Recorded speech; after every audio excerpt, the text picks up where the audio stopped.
welcome to the second episode of the opinion piece. This special report is about CSCS cards. Last week, Dan and Martin, we spoke about what are they, where did they originate from, how have they developed, where are we now. Grandfather rights is next week, so make sure you don't miss that. But this week, how many are there? What are they? Who does what? So Dan and Martin, I got that round the wrong way, I started with you, apologies. Welcome back. Crikey. Can we put a number on it? How many types are there? Because youngsters watching this, okay, which one do I go for? It's not a small number. No, so in terms of CSCS cards, I think there's 13 in total. And the reason there's so many is because you have different levels of decision-making hierarchy against different occupations. So, for example, you may have a labourer's card, and we mentioned labourer's card last week. We have temporary cards. We have blue skilled workers, experienced worker, qualified, unqualified managers, supervisors, and they're all in a range of colours. I think there's green, red, blue, black, gold, silver. All in different colours that represent that your relevant occupation, your level of autonomy and decision making. So, yes, it's not straightforward. However, the CSCS website does have an app where you can quickly determine what occupation you have, what qualification, and it'll lead you into the appropriate card for you. And then it will also link you into the appropriate CSCS scheme provider, such as GQA, if it's glazing related. So it's not straightforward because there's so many cards, so many colours, but there is quite an easy way for people to go on CSCS website and understand what card is appropriate for them. To be fair, it is quite an easy website to navigate around. It's not loads of text, it's quite easy, yes, no, and then you click on the next and you through to the next bit. But just to go back what we talked about last week, Martin, I think lots of deaths, sadly, through accidents. Let's not even go into mental health.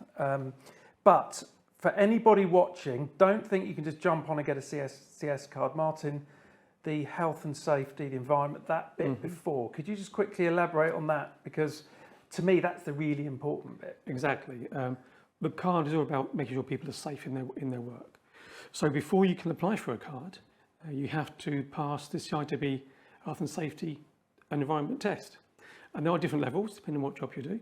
So if you're new to it, you would do the operative card test, which allows you to first off apply for a labourer's card once you've done the qualification, or apply for your temporary card as well. If you're apprentice, there's a special apprenticeship card as well. So if they pass the health and safety test, they can then apply for their card if on the scheme and have that card for the duration of their apprenticeship. If you then go up to become a supervisor or a manager, there's a different level of test which covers different areas depending on which one you go for. There's also specific occupational health and safety tests as well for people who do things like tunnelling or trench work or demolition. So there are different routes. And also, because you've got 38 different partnership schemes, all those different cards look different. But it will have a CSCS logo on there. And there might be different routes in different schemes for the test you need to take to prove your health, you've done health and safety. Are there too many partners? Do you think 38? There's quite a few, but it's about having niche people in the schemes. I get the niche thing, as you say, so something like tunnelling, it's not like there's 100,000 people doing that, so I get it, but it's a bit of a minefield. All I'm thinking is if my young lad's next door watching this and he loves construction, and I get asked $1 million questions, sort of where do you start? And I think, do you go to CITB? Do you go to a company like yourselves? Do you go to an employer? Do you go to a college? Do you go to a site? I think my view on that is that you have trade sector organisations, you have awarding bodies, and they represent certain trades and sectors. Yeah. So for me, I think it's appropriate that they are involved in the scheme representing the people that are in that trade or sector. They can advise from a knowledge experience, from a skills experience. And so for me, I think it's right to have specialists involved as the partners. In the same way that when we deliver qualifications, we have to ensure that the assessing team has that relevant background in that occupation. so then we can regulate from a position of knowledge. Now, if you've got somebody in plant that's advising somebody on roofing, now you start to get a misalignment and you may get some advice which is not strictly true. So where possible, I think it's right to have sector organisation represented on the cards. My opinion. I think we had some guests in a couple of months ago, and it was one of them was James Towman, who's the chief exec of NFRC. Exactly that. And I think he said there was 13 roofing federations alone. Then you add in all the other brilliant trades and quite niche areas. Yes. Again, I'm trying to look at youngsters coming in. Yeah. It's a bit of a minefield, isn't it? Do you think we just need to slim down a bit? I think we still need those different organisations out there to work on specific topics. For a youngster to find out where you need to go to the CSCS website and select a trade on there, and it will tell you where you need to go. It will tell you who to apply for to get the card. I think youngsters don't really need to understand the process. If they're going through an apprenticeship, their provider will help them to go down the right route, the right path for the trade they're taking.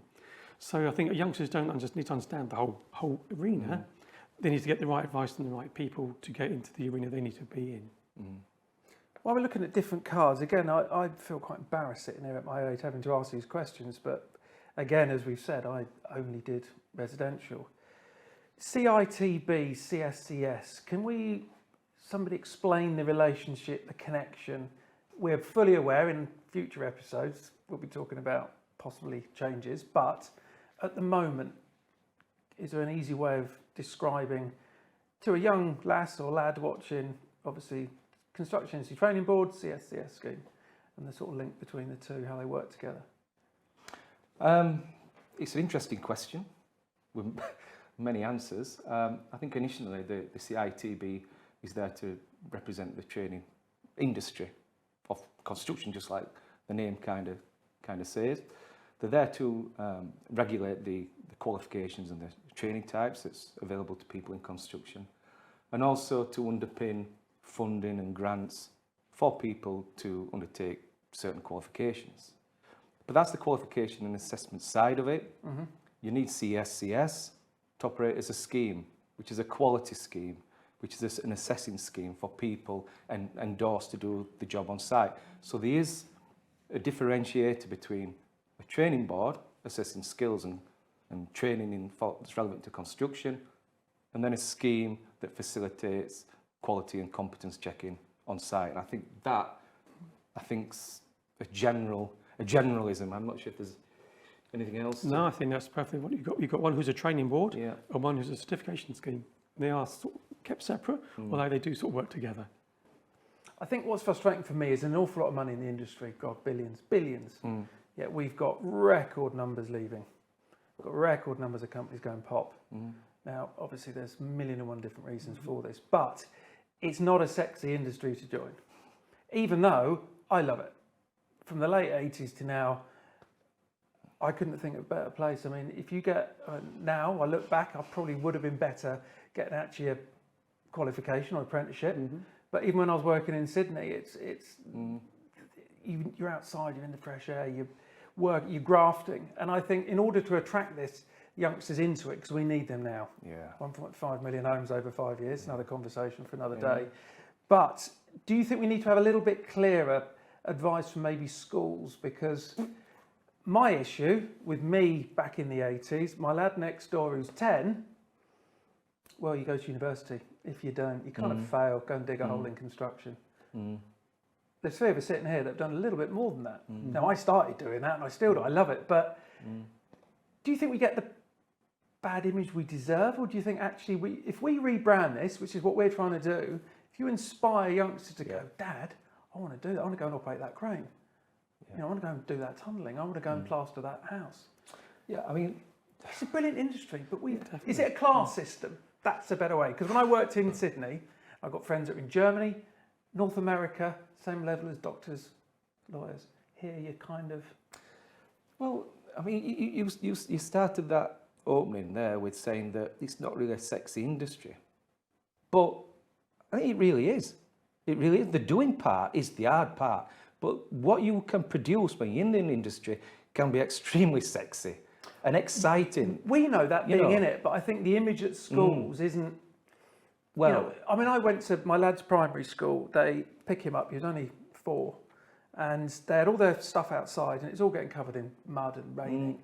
And they had no funding. So I spoke to my supplier. They donated a load of timber, another chip, and I jumped on it, built this big underground cover for their trikes and toys. Every single boy and girl was like that on the fence, watching, boy and girl. And then when they were coming home, it's shoeboxes, cereal packets, bog rolls, because it's in our DNA to create. Yet when he gets to, 5, 6, 7, is an iPad.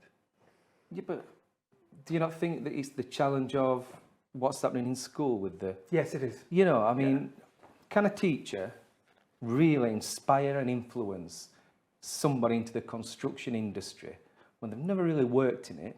They've never really had that pride of coming out of an underground, looking up and seeing that amazing building that you've been part of? Or do you need to work with companies and organisations that come in, that can inspire, that's in that sector, and say, guess what I've done today? Because I think they do want to build, they do want to be creative. But with all the money and people, 3.2 million of us in the UK in construction, all the CSCS cards, all the CITB money, part of your thing, you've got to go to your local school and just do a quick talk. I don't, what do you call it? Careers advice. Yeah, there's careers events. And, As a necessity to get your CSCS card or get a grant from CITB. Because as soon as that's seen, the number of people applying for these cards is going to go through the roof. It's more that can be done from an educational standpoint. I think there's a lot of sector representative organisations that are not doing enough and perhaps should, to be frank. We know who they are. Better not say them because we might get a slap on the wrist or worse. So, end of episode 2. Now, next week, I think it's going to be the fun one. It's going to be fun from my point of view. Everybody watching, you're going to enjoy it because it's those 2 rather weird words, grandfather rights. If you don't know what it is, make sure you watch episode 3, same time next week.